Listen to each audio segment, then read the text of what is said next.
అందరికీ నమస్తే. LG entertainment వీక్షకులకు స్వాగతం. రామ్ చరణ్ ఉపాసన దంపతులకు ఇటీవల కవల పిల్లలు జన్మించిన విషయం అయితే తెలిసిందే. ఒకరేమో బాబు, ఒకరు పాపగా జన్మించినటువంటి ఈ చిన్నారులకు ఈ నెల 11వ తేదీన కొనిదెల కామినేని కుటుంబ సభ్యులు అత్యంత సన్నిహితుల సమక్షంలో బారసాల కార్యక్రమాన్ని అయితే నిర్వహించారు.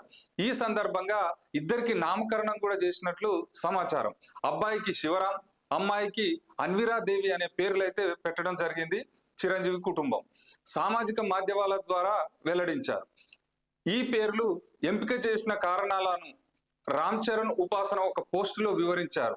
మా కార వీర రామ అంటూ ఉపాసన చేసినటువంటి ఈ పోస్టు ప్రస్తుతం వైరల్ అవుతుంది. రామ్ చరణ్ మాట్లాడుతూ తమ అబ్బాయి పేరు శివరాం అని, శివుడు మరియు రాముడు పేర్లు కలిసేలా ఈ పేర్లు పెట్టినట్టు తెలిపాడు.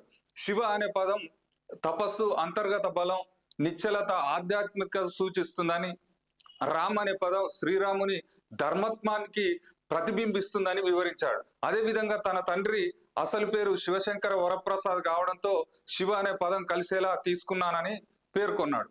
తెలంగాణలోని దోమకొండ సంస్థానంలో ఉన్నటువంటి పురాతన శివాలయంలో శివుడు, శ్రీరాముడు ఆరాధించబడడం కూడా ఈ పేరుకు ఒక కారణం అని తెలిపారు. అలాగే తమ కుమార్తెకు పెట్టినటువంటి పేరు అన్విరా దేవి అనే పేరు కూడా దుర్గాదేవి తత్వానికి ప్రతిరూపం అని పేర్కొన్నారు.